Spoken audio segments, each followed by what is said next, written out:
in Inghilterra e lei è stato messo da parte addirittura da Cromwell.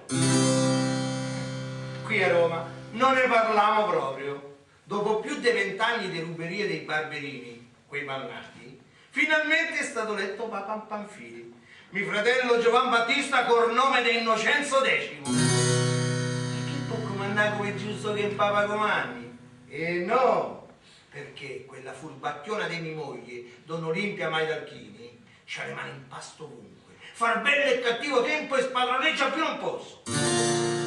Marforio, va. E da chi voi farete legge? Dovreste fare... Allora anzete voi che sapete legge. Ma certo che so io. E perché avete nominato Lester Falegname, eh? Quello sì che sa legge, gli hanno imparato i preti, è cresciuto all'orfanotrofio. Lui non c'entra. Stavamo a legge insieme. Ma che niente, eh? Mamma di che è stata Dio, sono sposata. Piuttosto, non è che siete gelosa, no? Gelosa? Gelosa di chi? Mannata, andate all'agenzia che gli risponde Marforio, che lingua sta messa bene come Pasquino. Marì? Marì? Certo che quella c'ha avuto una fortuna.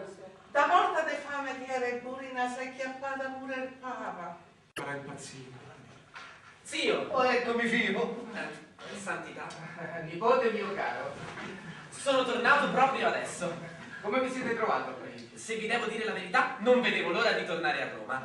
Sì, Parigi è bella, ma c'è tanta miseria. E i nobili poi, gli uomini tutti avidi e falsi, le donne frivole e licenziose. Luigi XIV si circonda di una corte così spregiudicata. Ma questo qui da chi ha preso? Ma sarà poi figlio mio? Certo Parigi non può dirsi la culla della morale. E invece no. Però ricordiamoci che Luigi può essere un ottimo alleato del Papa e dei Pamphili in questi tempi brutti. Ma santità, chi è che vi vuol male? Oltre che bacchettone è pure scemo. I Barberini mi detestano. Dopo aver saccheggiato Roma, loro accusano me di affamare il popolo. Non ascoltate queste cattiverie, E zio. sapete che si dice all'ombra. Nipote mio, io so il Papa e comando su nobili e plebei. E il popolo si lamenta? È normale. Le cose gli vanno storte? È ovvio che la colpa è mia. I nobili mugugnano. E che fa Luigi il francese? Si circonda da aristocratici, li brandisce, li inizia, gli organizza festivi, gli permette tutto apparentemente.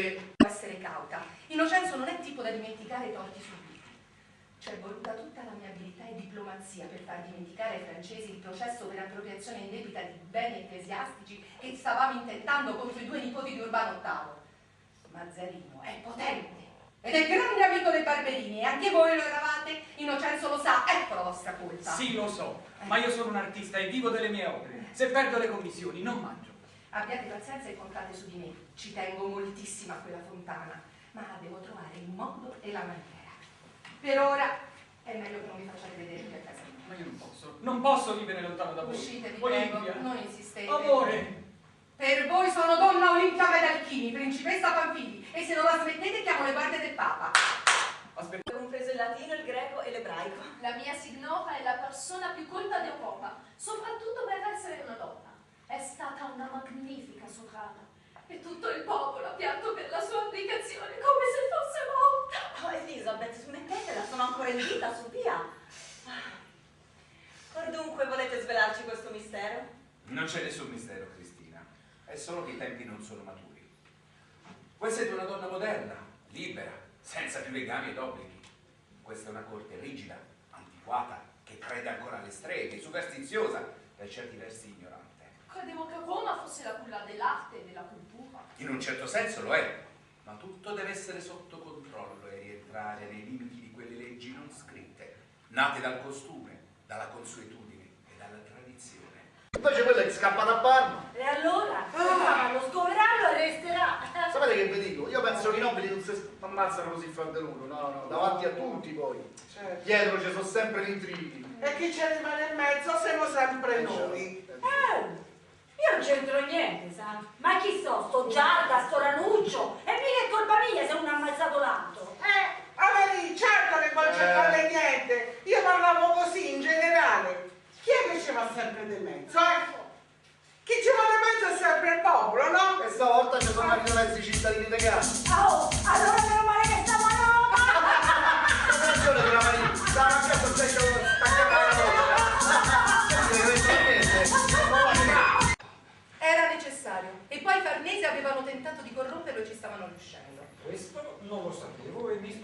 Cambia qualcosa per voi? Affatto, lo sapete.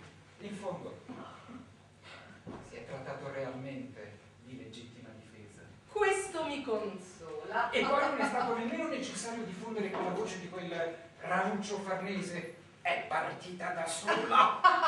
Ne ero sicura. Era ovvio che il primo sospetto sarebbe caduto su di lui. E la voce si è allargata. La calunnia cresce di bocca in bocca. Persino Pasquino l'ha scritto nei suoi motti. Con la guerra a Castro i farnesi si calmeranno per un po'. Quei territori sono della Chiesa e loro lo sanno bene. Una guerra mi sembra eccessiva. Questa volta Innocenzo è partito all'attacco. Del resto, se si è pietosi con i nemici, te li ritrovi presto alle spalle. Io sono sicura che lui mi ami teneramente. Può darsi che abbiate ragione che un giorno possa ricredersi, ma potrà sempre servire la Chiesa anche da laico. E poi con la nascita dei figli. Volete dei figli, dunque? Credo sia il naturale desiderio di una donna, con Paolo Borghese non ne ho avuti. Appunto, e che cosa ti fa credere che con mio figlio li avrete? Spero che il Signore vorrà donarci. Avrete fatto la stessa preghiera anche quando siete stata sposata in precedenza? Vi ho già detto che è un desiderio normale. Con Paolo Borghese siete stata sposata 2 anni. 20 mesi. E non avete pensato mai Vi che... dico queste cose solo per il ruolo che rivestite. Io sono come quando ero ragazza, capite? Il matrimonio non fu mai consumato. Davvero? Su, via, non piangete. Per voi questo sarà come il primo matrimonio, dunque. E poi, signora, anche se non dovessimo avere dei figli, anche Camilla è d'accordo nell'adottarne qualcuno. Già.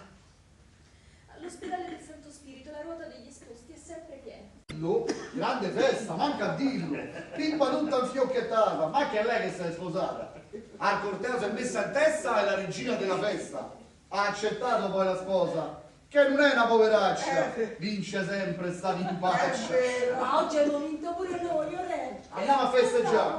Alla faccia della vimpaccia! Viva! Viva!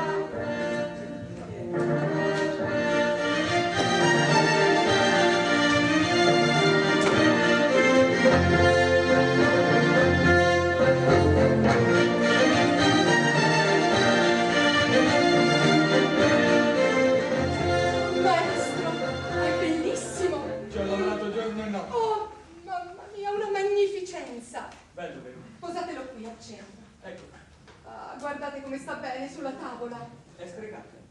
Ah, vedrete già Lorenzo, vedrete, questo non è che l'inizio. Abbiate fiducia in me.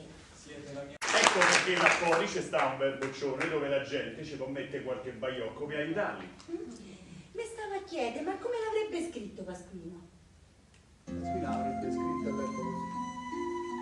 Ringraziando al pubblico benevolente che stasera vedremo qui presente, ricordiamo a chi non ce lo sa che sti pori quinti stanno qua perché ricavato da Commedia Nostra, che raccogliamo solo a conta vostra, lo diamo tutta a quell'associazione che per i bimbi malati è una benedizione.